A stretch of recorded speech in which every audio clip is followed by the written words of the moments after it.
Astaghfirullah. Bismillahirrahmanirrahim. Assalamualaikum warahmatullahi wabarakatuh. Alhamdulillah wassalatu wassalamu ala rasulillah wa ala alihi wa sahbihi wa mawalah wa la hawla wa la quwata illa billahi wa ba'du. Alhamdulillah, segala puja dan puji hanya milik Allah subhanahu wa ta'ala. Salawat dan iringan salam kita hadiahkan kepada Rasul kita Nabi besar Muhammad sallallahu alaihi wa ala alihi wasallam. Selanjutnya kajian kita masih membahas kitab karya Syekh Jamil Zainu rahimahullahu ta'ala, dan kita masih membahas tentang anwa asyirki, macam-macam dari kesyirikan. Kita ulas lagi tentang anwa asyirki, di mana yang pertama disebutkan asyirku ad-du'ai, syirik dalam doa. Kemudian yang kedua asyirku fi sifatillahi, syirik dalam sifat-sifat Allah. Yang ketiga syirku al-mahabbati, syirik dalam kecintaan kepada Allah. Yang keempat asyirku at-ta'ati, syirik dalam ketaatan kepada Allah. Dan yang kelima syirkul khulul, syirik dalam khulul, maksudnya keyakinan bahwa Allah masuk pada badan manusia. Kemudian yang keenam syirkut tasarruf, syirik dalam hal pengaturan, di sana ada yang mengatur selain Allah. Kemudian syirkul khaufi, syirik takut. Kemudian syirkul hakimiyah, syirik dalam hukum.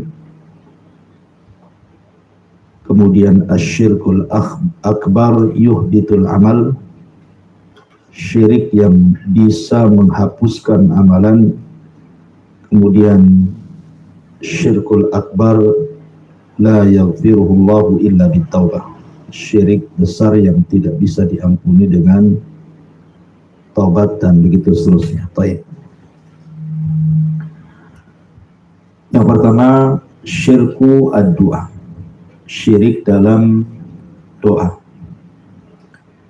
Yang dimaksud syirik doa di sini adalah doa ghaiриllahi minal anbiya'i wal awliya'i li talabir rizqi aw syifa'il mardi. Maksudnya berdoa kepada selain Allah dari kalangan para nabi atau wali-wali dalam rangka mencari rizki atau kesembuhan dari penyakit dan yang lainnya. Dalilnya adalah wala tad'u min dunillahi ma la yanfa'uka wa la yadhurruka fa in fa'alta fa innaka idzan minadh dhalimin. Janganlah kalian berdoa kepada selain Allah yang tidak mendatangkan manfaat kepadamu, juga tidak memberikan madarat kepadamu. Jika engkau lakukan, maka engkau termasuk orang-orang yang zalim. Kemudian juga Nabi SAW mengatakan, man mata wa huwa yad'u min dunillahi niddan dakhalan nar. Barang siapa yang meninggal dan dia berdoa kepada selain Allah dalam rangka mencari tandingan, maka dia dimasukkan ke dalam neraka. Kemudian mu'alif mengatakan juga wad dalilu ala anna du'a ghairallah minal amwat awil ghaibina syirkun. Begitu juga doa kepada selain dari orang-orang yang sudah mati atau yang gaib, syirik. Firman Allah Subhanahu wa taala, "Walladzina tad'una min dunihi ma yamlikuna min qitmir. In tad'uhum la yasma'u a'akum walau sami'u mastajabu lakum wa yaumal qiyamati yakfuruna bisyirkikum wa la yunabbi'uka mithlu khabir. Dan orang-orang yang kalian seru selain daripada Allah, mereka tidak memiliki walaupun sekulit kitmir, kulit kurma.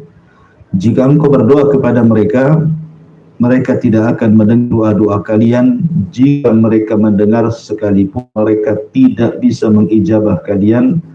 Dan pada hari kiamat mereka saling mengkufuri kesyirikan kalian, dan tidak ada yang bisa menghabarkan sesuatu kepadamu mithlu khabir, seperti penghabaran khabir, maksudnya Allah Subhanahu wa taala. Baik.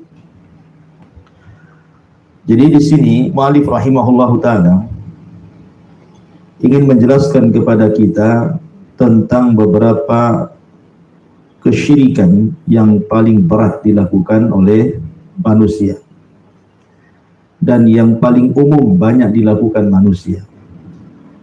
Kemudian mu'allif rahimahullahu taala mencantumkan yang pertama, syirik doa. Karena memang syirik doa ini adalah syirik yang banyak dilakukan manusia. Orang berdoa kepada selain Allah Subhanahu wa ta'ala. Baik, bicara tentang doa.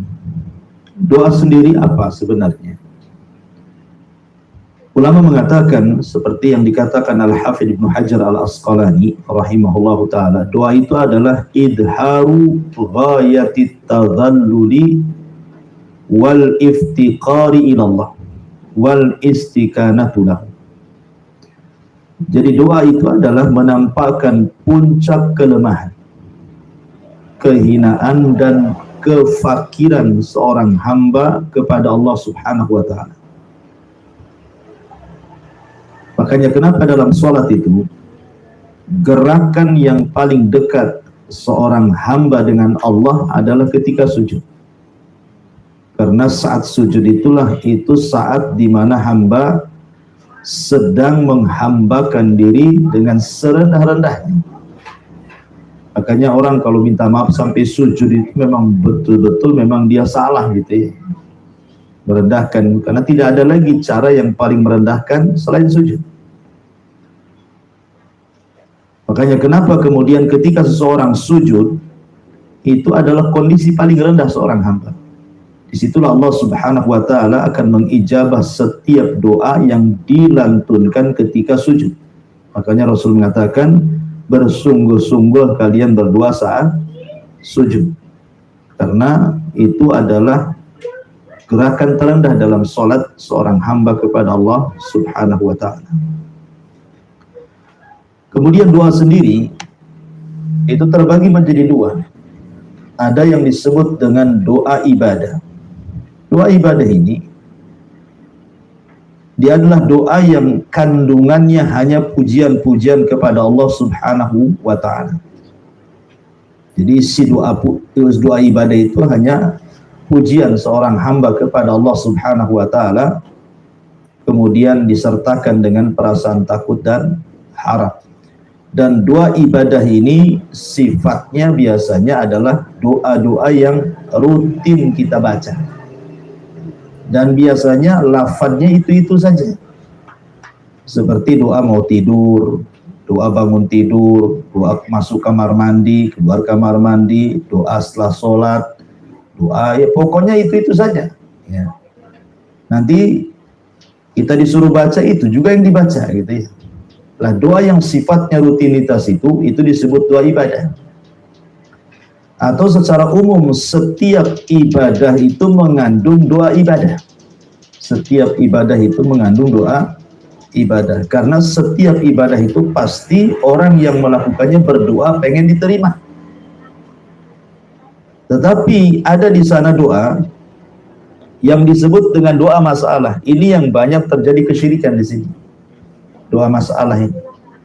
Doa masalah itu maksudnya doa di mana seseorang itu banyak masalah. Entah cari rizki, entah cari anak, entah cari jodoh, entah cari jabatan, pangkat, dan yang lainnya. Disinilah banyak terjerumus manusia ke dalam kesyirikan. Karena Kemudian banyak sebagian manusia yang meminta kepada selain Allah, seperti datang ke dukun, datang ke kuburan, tempat-tempat keramat, dan begitu seterusnya, sehingga banyak terjadi kesyirikan. Umumnya datang ke dukun meminta sesuatu ke dukun ini. Nah, doa sendiri kenapa kemudian dinyatakan seafdal-afdalnya ibadah, sehingga kalau diselewengkan kepada selain Allah itu bisa berbahaya.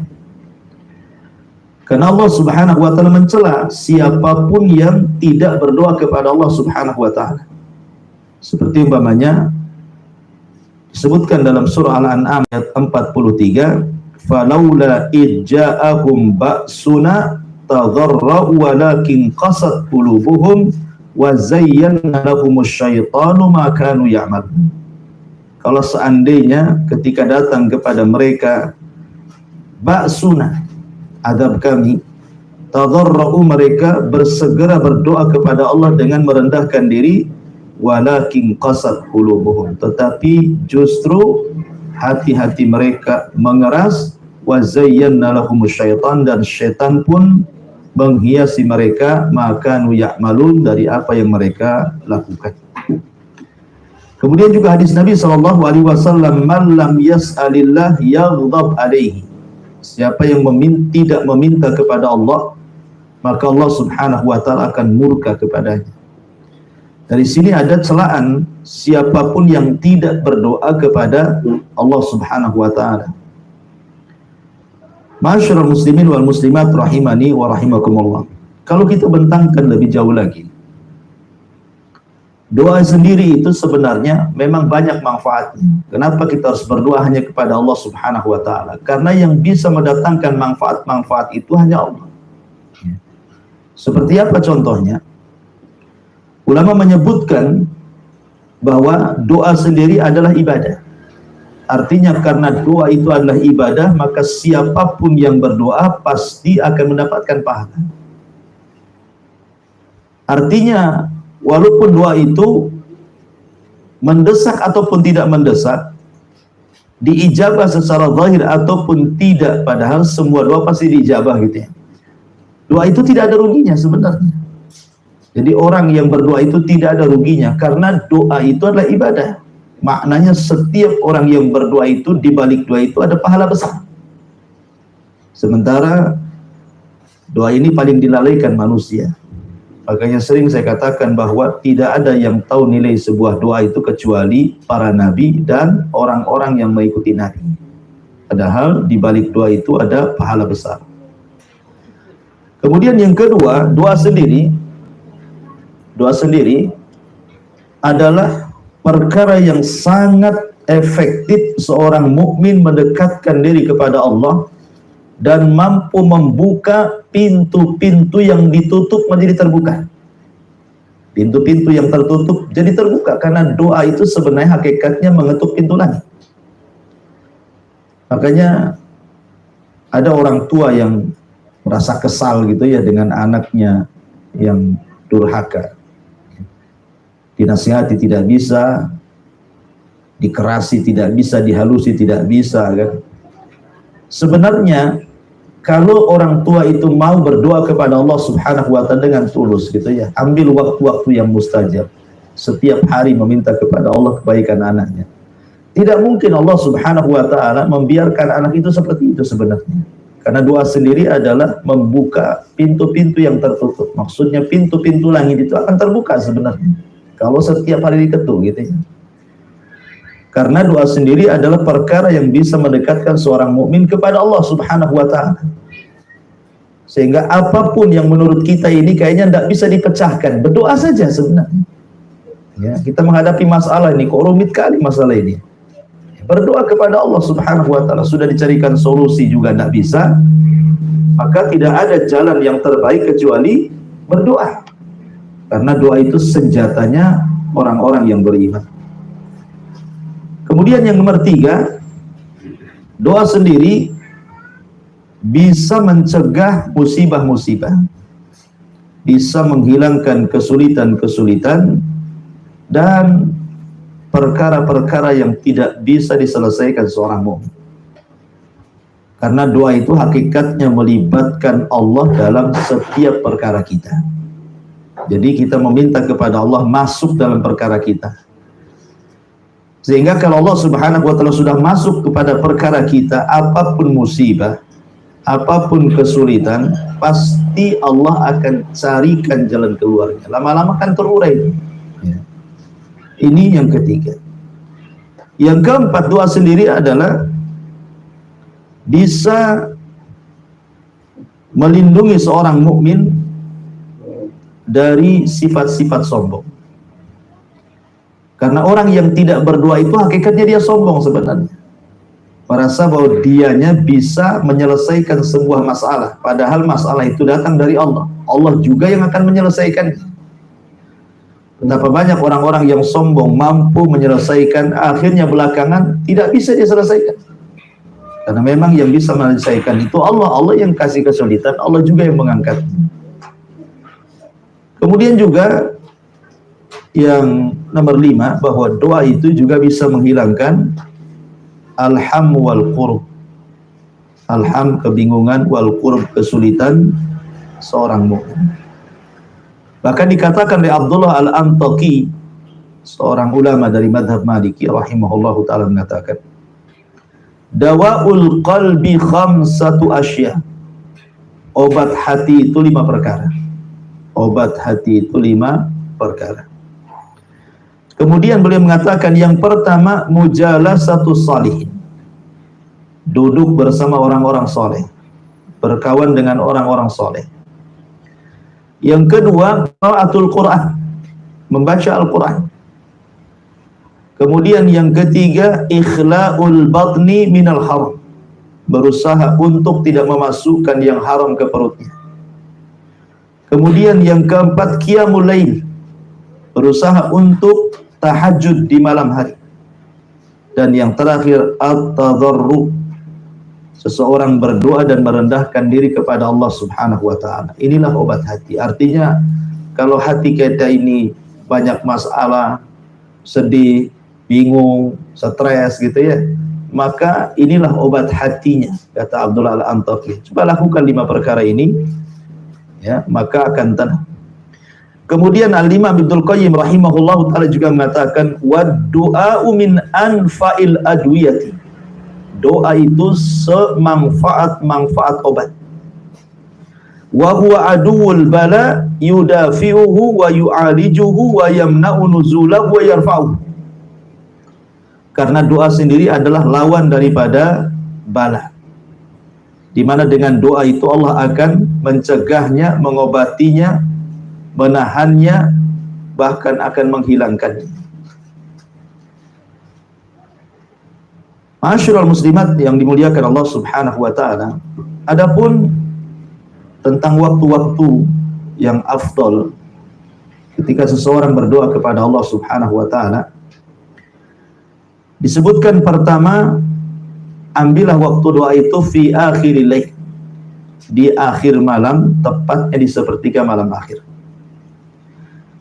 Kemudian yang kedua, waktu as-sujudi, waktu sujud di sela-sela solat-solat wajib, di sela-sela solat wajib. Umpamanya ketika kita solat wajib, ibu solat wajib di rumah, duhur, asar, maghrib gitu ya, maka Nabi SAW mengatakan, wa amma sujudu fajtahidu fid du'a faqaminun an yustajabalakum. Adapun kondisi sujud, bersungguh-sungguhlah kalian dalam doa, maka hampir-hampir tidak ada doa yang dilakukan di waktu sujud kecuali diijabah. Ini juga waktu yang sangat afdal.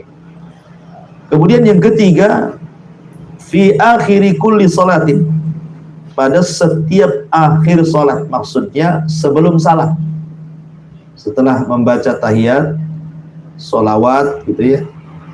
Kemudian ada namanya doa perlindungan dari 4 perkara, dajjal, fitnah kubur, dan begitu seterusnya. Barulah antara doa itu dengan salam, disitulah waktu yang mustajab doa. Ya, setelah kita mengucapkan Allahumma inni a'udzubika min adzabi jahannam wa min adzabil qabri wa min fitnatil mahya wal mamat wa min syarri fitnati masiihid dajjal. Nah, di situ kan ada salat sebelum salam. Nah, di situ juga waktu yang sangat mustajab untuk doa.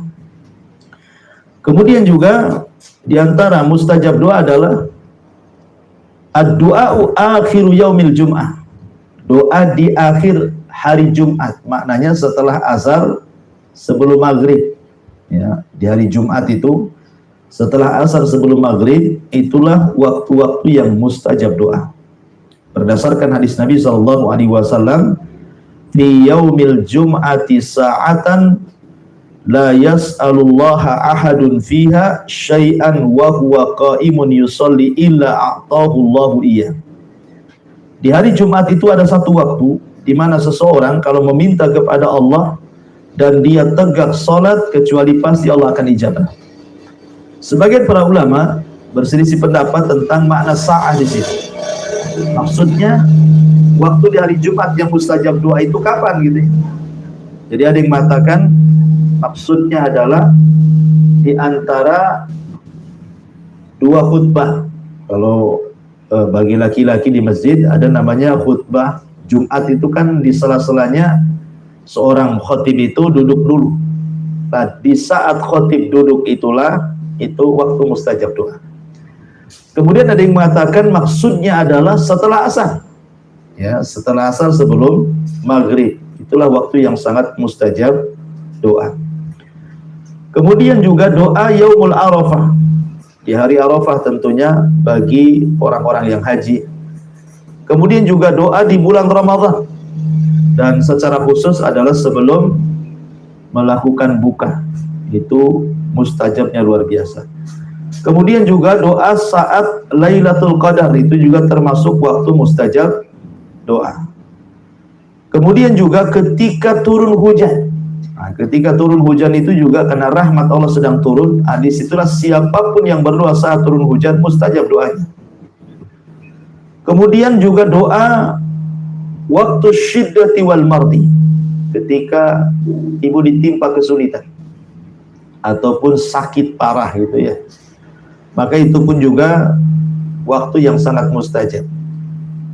Kemudian juga doa ketika safar. Nah, ini juga doa mustajab. Ini waktu-waktu di mana Allah Subhanahu wa taala akan mudah mengijabah hamba-hambanya. Adapun di antara syarat-syarat yang disebutkan oleh para ulama tentang Allah Subhanahu wa taala menerima doanya seorang mukmin, itu disebutkan oleh para ulama ada 8 syarat. Jadi kalau ingin dikabulkan doanya, lakukan 8 syarat. Pertama, al-ikhlas. Ikhlaskan doa itu hanya kepada Allah Subhanahu wa taala. Yang kedua, istihdharul qalbi thana'ad du'a. Hadirkan hati saat berdoa, supaya jangan memikirkan yang lain. Hanya fokus kepada Allah Subhanahu wa taala. Kemudian yang ketiga, aqlul halal. Aqlul halali.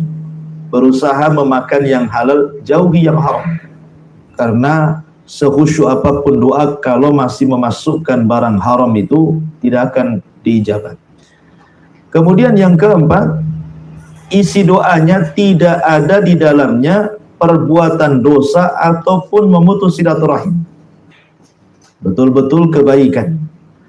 Kemudian yang kelima, adamul i'tida fi doa, tidak berlebih-lebihan dalam doa, tidak teriak-teriak ataupun tidak meminta sesuatu yang di luar batas kemampuan manusia itu sendiri. Umpamanya, tahulah kerjanya supir taksi atau tukang bangunan, tahulah gajinya berapa gitu. Kemudian berdoa kepada Allah Subhanahu wa taala minta istana gitu ya. Itu kan melampaui kapasitas dia. Jangan berlebihan gitu ya. Walaupun sebenarnya Allah Subhanahu wa taala sanggup, bukan tidak sanggup Allah memberi mengijabah. Kita minta istana, pasti Allah kasih kalau mau kan gitu. Tetapi kan kita harus tahu diri juga siapa kita gitu. Kemudian juga yang nomor 6, as-siqatu billah. Harus yakin dengan Allah Subhanahu wa taala. Tidak boleh ragu-ragu. Contohnya umpamanya ibu mengobati orang, diambil air kemudian diruqyah. Kemudian coba-cobalah minum nih air ruqyah saya, mudah-mudahan sembuh. Nggak boleh coba-coba kayak gitu. Ya. Kalau ini sudah jelas dalilnya memang Quran itu bisa mengobati, Quran itu bukan untuk dicoba-coba. Langsung bacakan dan minum. Kamu pasti akan sembuh. Bismillah. Gitu maksudnya. Jangan cobalah, mudah-mudahan sembuh. Enggak begitu ya kan? Karena doa itu harus dibarengi dengan kepercayaan kita kepada Allah Subhanahu wa taala. Kemudian yang nomor 7 juga al-amru bil ma'ruf wan nahyu 'anil munkar. Tetap kita harus mengajak manusia kepada kebaikan dan mencegah dari kemungkaran. Karena kalau seandainya berhenti dua perkara ini, maka doa orang soleh sekalipun tidak akan diterima. Kemudian yang nomor 7 al-ilhah fid du'a wa adamul isti'jal. Ini yang penting. Ilha itu artinya merengek. Seperti seorang anak meminta kepada orang tuanya, gimana lah dia kalau nggak dikasih dia nangis gitu ya. Maka seperti itulah kita meminta kepada Allah, memelas supaya Allah mengabulkan doanya dan tidak isti'jal. Isti'jal itu mengatakan aku sudah berdoa berkali-kali tapi kok tidak diijabah-ijabah. Justru ngomong begini malah tidak akan diijabah gitu maksudnya. Ya. Sudah berdoa saja. Dari awal saya sudah katakan doa itu tidak ada ruginya. Karena walaupun zahirnya tidak diijabah tetap berpahala. Karena pengijabahan Allah sendiri itu kan ada 3. Terkadang langsung cash, terkadang tidak cash tetapi mungkin Allah ijabah dengan cara yang lain, ataupun mungkin dengan cara Allah simpan untuk kelak pada hari kiamat sebagai pengangkat derajat kita. Kemudian juga yang berkaitan dengan doa adalah tentang adab. Jadi doa itu kan ada adabnya. Sebagaimana seseorang datang kepada seseorang untuk meminta sesuatu, itu kan juga ada adabnya. Ya. Istri minta sesuatu karena pada suami saja ada adabnya. Itu makhluk dengan makhluk gitu ya. Atau seseorang berproposal gitu ya, meminta sumbangan, itu ada adabnya. Sesama manusia juga ada adabnya. Berarti juga ketika kita meminta sesuatu kepada Allah Subhanahu wa taala itu juga ada adabnya. Lalu apa adab-adab doa itu? Maka ada di antara adab doa adalah wajib seorang mukmin itu memulai doa dengan memuji Allah Subhanahu wa taala. Puji dulu Allah Subhanahu wa taala dengan cara apa? Menyebut nama-namanya.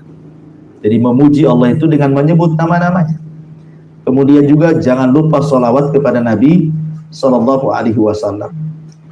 Kemudian yang kedua, harus juga an yakhsha'a khusyu'an tamman athna doa.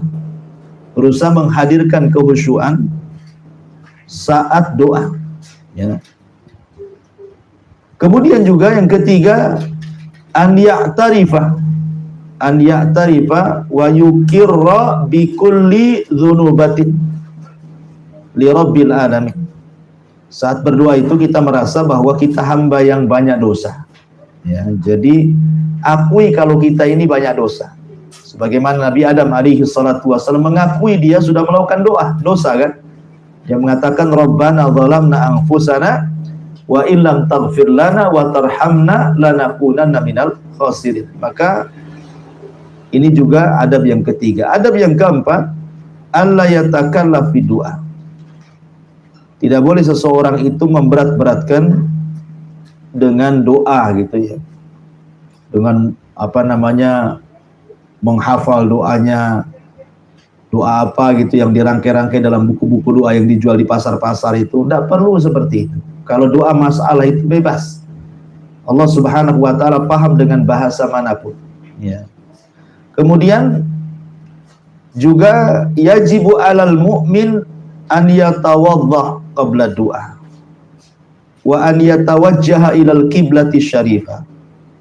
Juga di antara adabnya adalah hendaklah berwudu kemudian hadapkan ke kiblat. Kemudian juga di antara adabnya adalah an yatawajjaha bid-du'a awalan li nafsihi summa al-baqi lil akhari. Ketika berdoa, hendaklah mendoakan diri sendiri dulu, baru kemudian doakan orang lain. Kalau mau mendoakan orang lain gitu ya. Doakan diri sendiri dulu, baru doakan kepada orang lain. Ini juga di antara adab-adab yang disebutkan oleh para ulama. Lalu ada enggak tanda-tanda bahwa orang ini kalau berdoa diijabah doanya? Ya. Maka disebutkan oleh para ulama ada tanda-tandanya. Jadi kalau ibu berdoa kemudian diijabah itu seperti apa sih tanda-tanda diijabah itu? Yang pertama, tanda-tanda ijabah itu syu'urul mu'min bisafa'il qalbi wa naqaihi. Jadi seorang mukmin merasa bahwa hatinya tenang, ya, hatinya tenang. Setelah dia berdoa, Allah berikan ketenangan hati. Awalnya sebelum berdoa itu kan stres karena mungkin banyak masalah, ya, masalah dengan keluarga, masalah dengan anak, masalah dengan orang lain, masalah dengan kesehatan dan begitu seterusnya. Setelah berdoa itu kok nampak tenang hatinya, ya. Itu awal mula Allah mengijabah itu dengan cara memberikan ketenangan, tidak terlalu stres. Ya, maka berangsur-angsur stresnya itu hilang gitu. Kemudian yang kedua, asyu'ur bis sakinati warahati nafsiyah. Juga bukan hanya hatinya yang tenang gitu, tetapi juga badannya pun ikut tenang.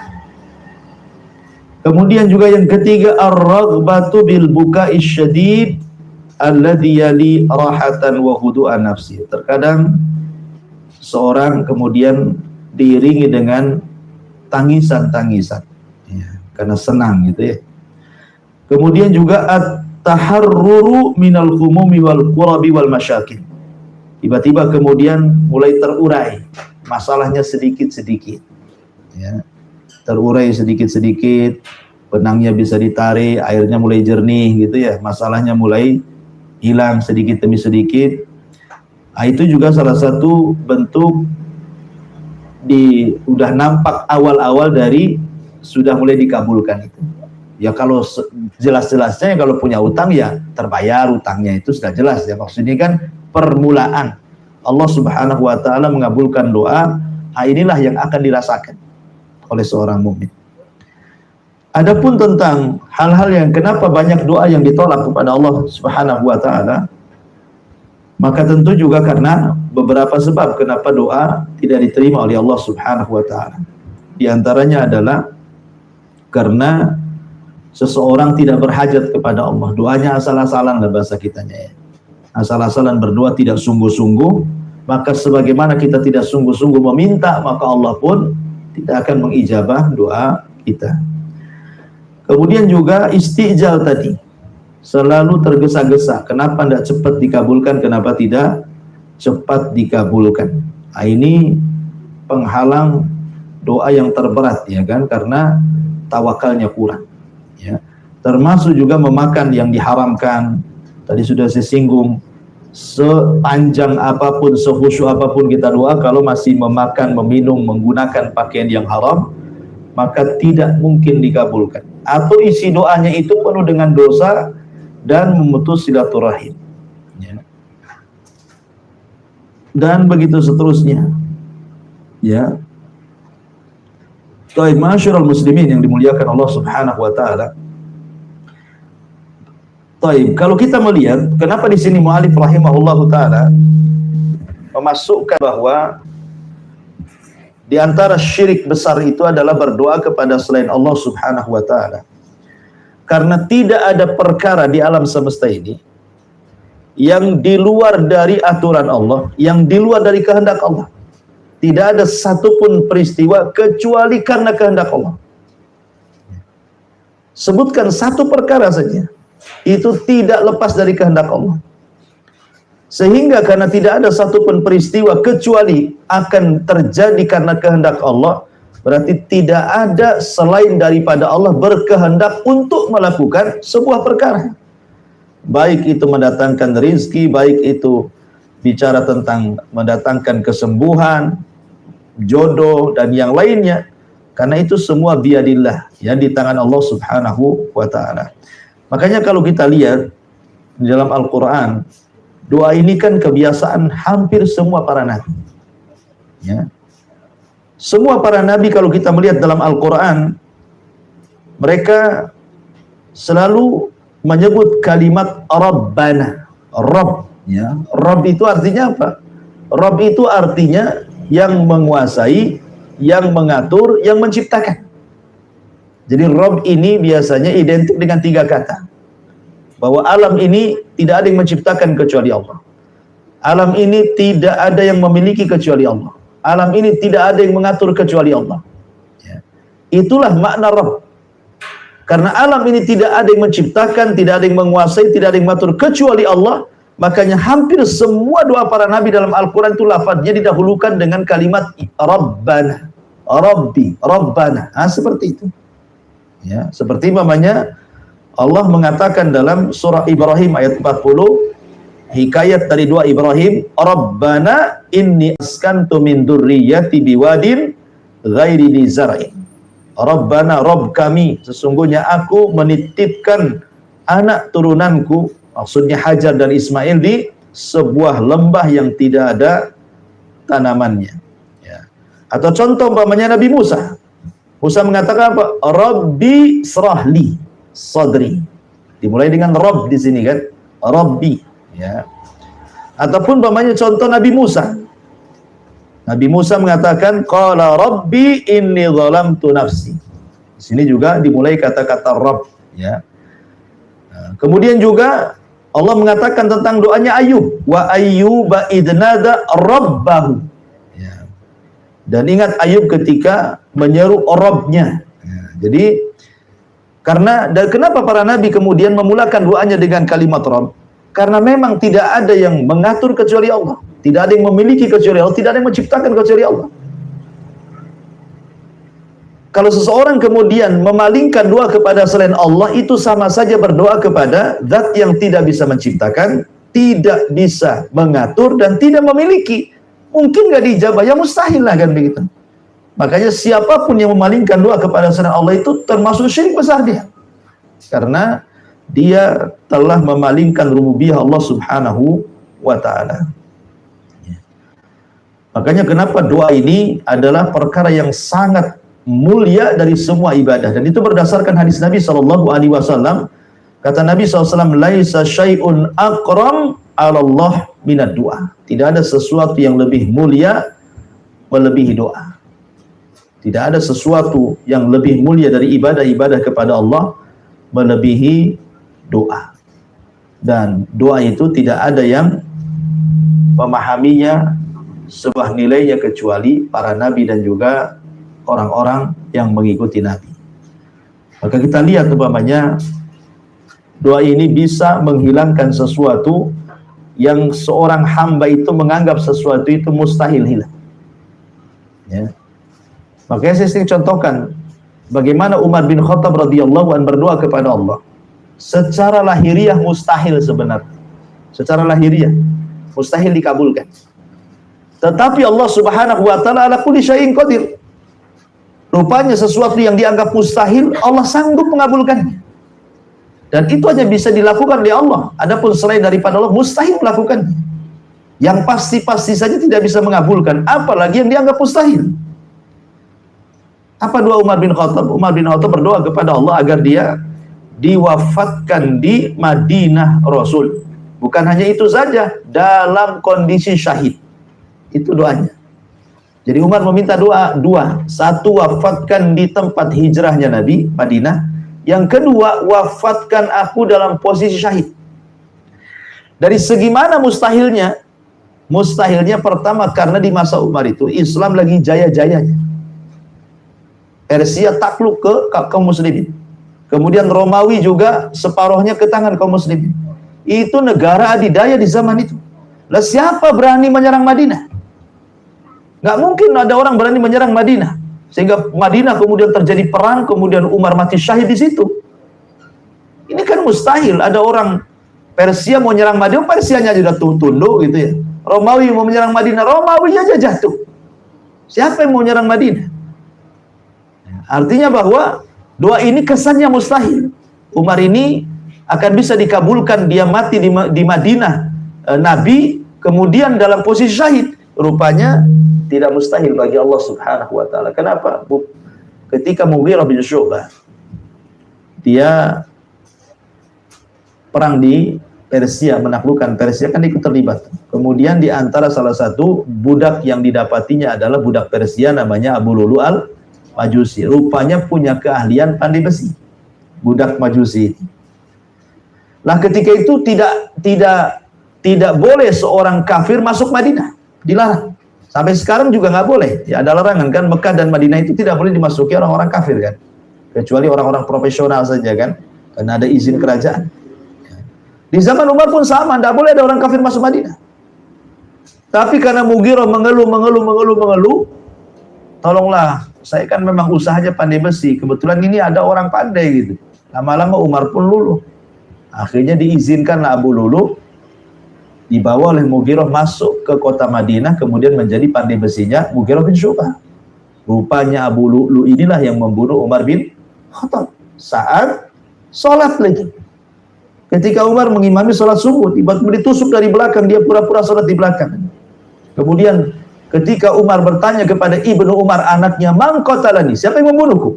Kata Abdullah ibn Umar, Abu Lu'lu katanya. Abu Lu'lu. Kata Umar, itu budaknya Mughirah. Kata Abdullah ibn Umar, iya. Tiba-tiba Umar mengatakan, Alhamdulillah. Katanya. Alhamdulillah.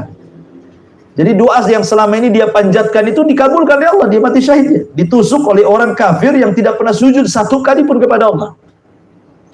Dari sini istimbat kata para ulama, doa itu bisa menjadikan sesuatu yang mustahil jadi mungkin gitu loh. Bagi kita mustahil, tapi bagi Allah mungkin. Akhirnya Umar dikabulkan. Dia mati syahid oleh Abu Lu'lu. Ya, siapa yang nyangka dia dibunuh orang kafir? Orang Madinah nggak boleh ada orang kafir. Dari sini menunjukkan bahwa Allah Subhanahu wa taala Maha Kuasa. Makanya kenapa kemudian doa ini adalah seutama-utama ibadah gitu ya. Makanya Nabi SAW ketika di malam hari besoknya perang Badar itu, apa yang dilakukan Nabi? Berdoa. Secara hitung-hitungan pasukan kalah Nabi itu. Pasukannya sedikit 314. Pasukan musuh pula 1000 lebih. Ya. Kemudian yang terlibat dalam pasukan Badar itu bukan pasukan-pasukan ahli perang. Mereka belum berpengalaman berperang. Karena itu bukan orang pilihan. Dan Nabi SAW tidak memaksa sahabat terlibat dalam perang ini. Karena ini perang dadakan. Bukan perang direncanakan. Perang Badar itu kan perang dadakan, bukan perang direncanakan. Karena niat Nabi itu bukan perang. Mau mengambil dagangannya Abi Sufyan. Tiba-tiba kemudian Abi Sufyan mengirim Dhamdham untuk memberitahu Abu Jahal mengirim orang banyak gitu ya. Terjadilah perang gitu. Jadi perang Badar ini bukan perang yang direncanakan, memang dadakan perang ini. Sehingga yang dibawa oleh Nabi pun tidak banyak dan bukan orang-orang pilihan gitu. Tetapi bukan mustahil bagi Allah. Rasul berdoa kepada Allah meminta agar dimenangkan dalam perang ini. Akhirnya Allah Subhanahu wa taala kabulkan kan. Ittastaghitsuna rabbakum fastajaba lakum. Ketika Nabi SAW berdoa sungguh-sungguh di malam hari gitu ya, maka Allah kabulkan doanya. Ketika esoknya terjadi perang Badar, menang kaum muslimin. Dan Allah katakan, walaqad nasarakumullahu bi Badrin, dan sungguh Allah telah menangkan kalian di perang Badar. Ya, menunjukkan bahwa secara hitung-hitungan mustahil, tapi di lapangan menjadi mungkin semuanya. Nah, siapa yang menjadikan mustahil jadi mungkin? Ya Allah lah kan begitu. Maka jangan pernah kemudian ragu-ragu kepada Allah Subhanahu wa taala.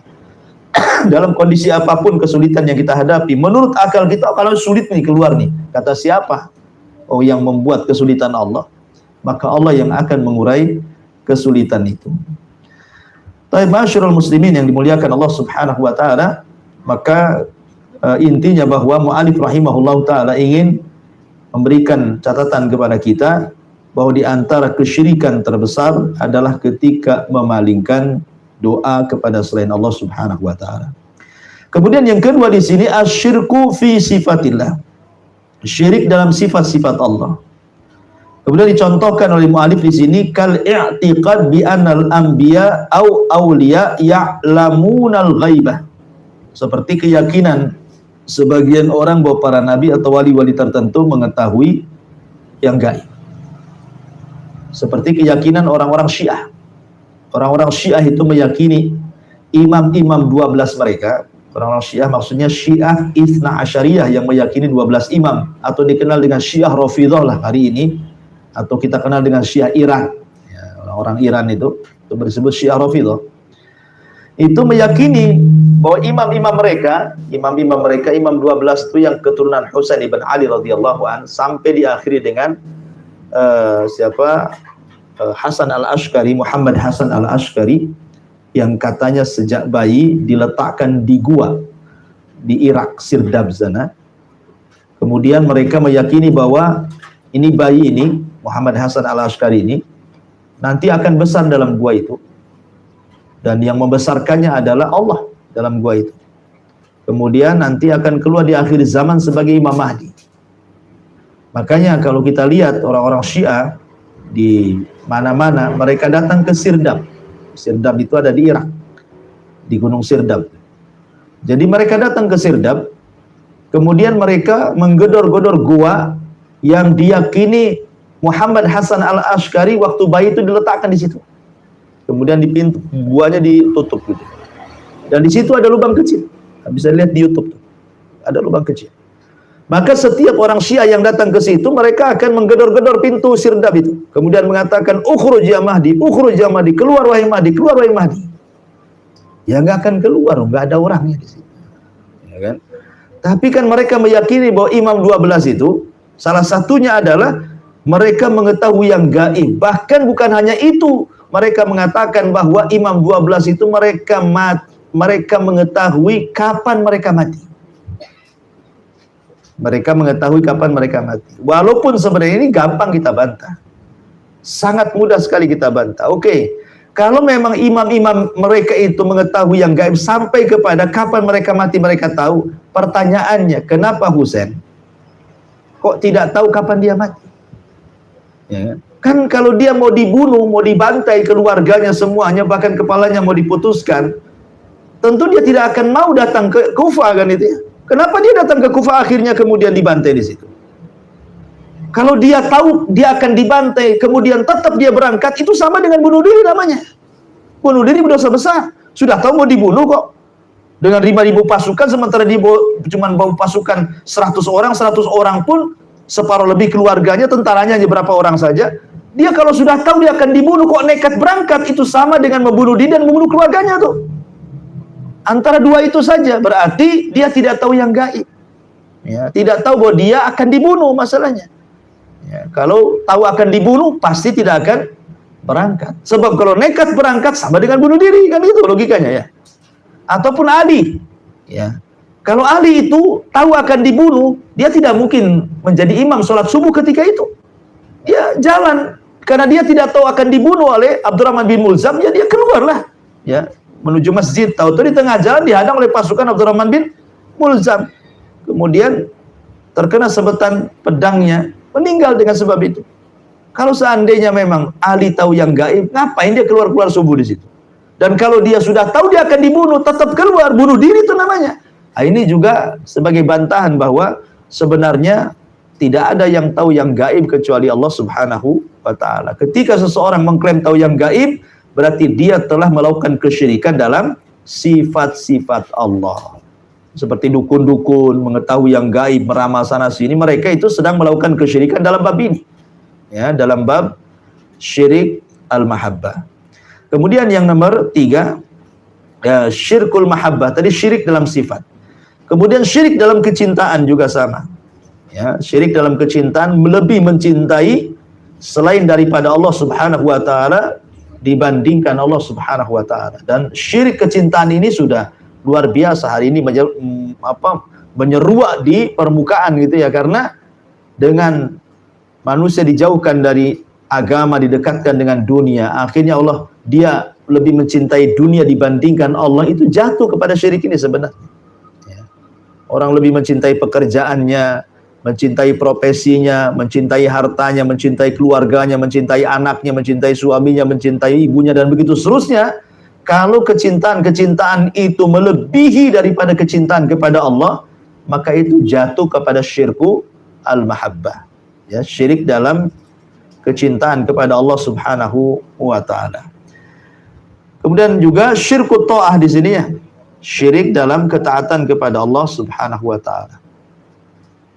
Di sini disebutkan dalilnya surah At-Taubah ayat 31, ittakhadhu ahbarahum wa ruhbanahum arbaba min dunillah. Mereka mengambil padri-padri dan pendeta-pendeta mereka Tuhan selain daripada Allah Subhanahu wa taala.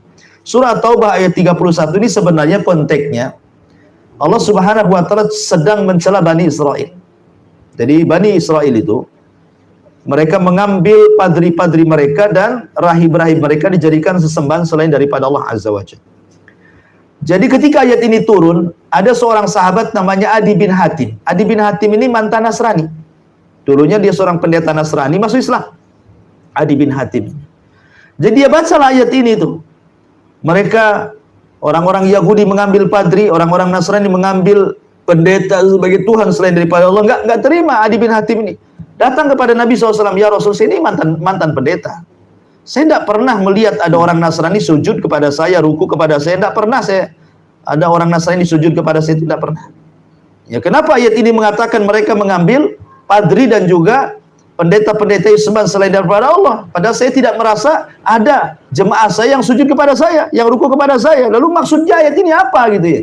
Maka Nabi SAW mengatakan, maksudnya ayat ini bukan berarti harus sujud kepada dirimu atau ruku kepada dirimu, enggak begitu, enggak sebatas itu maksudnya dalam ketaatan syirik ketaatan itu. Kemudian Rasul mengatakan, bukankah ketika para pendeta menghalalkan sesuatu yang Allah haramkan, kemudian para pengikutnya memilih pendapat pendeta dibandingkan Allah? Bukankah ketika para padri itu mengharamkan sesuatu yang Allah halalkan, para pengikutnya lebih memilih pendapat padri dibandingkan pendapat Allah? Maknanya ketika mereka menghalalkan sesuatu, ketika mengharamkan sesuatu, maka para pengikutnya ikut saja taklid. Ya, tanpa melihat apakah Allah menghalalkan, Allah mengharamkan. Yang jelas kata pendetanya haram, haram, halal, halal. Walaupun terbalik, Allah tidak menghalalkan dan tidak mengharamkan. Kata Nabi SAW, begitulah mereka itu dijadikan Tuhan selain daripada Allah, karena ketika mengharamkan sesuatu diikuti oleh pengikut, ketika menghalalkan sesuatu diikuti oleh pengikutnya. Itulah bentuk ibadah orang-orang itu kepada para pendetanya. Lah disinilah letak syirik taatnya di sini. Ya, mereka mentaati, mereka itu melebihi kepada selain Allah Subhanahu wa taala. Wallahu alam, ini di sini disebut syirkut ta'ah. Makanya Nabi SAW mengatakan la ta'ata li makhlukin fi maksiatil khaliq. Tidak ada ketaatan kepada makhluk dalam rangka bermaksiat kepada al-khaliq Allah Subhanahu wa taala. Wallahu alam, saya kira sampai di sini dulu. Baik, cukup ya. Agak ngantuk sebenarnya saya itu. Jadi kurang semangat. Betul.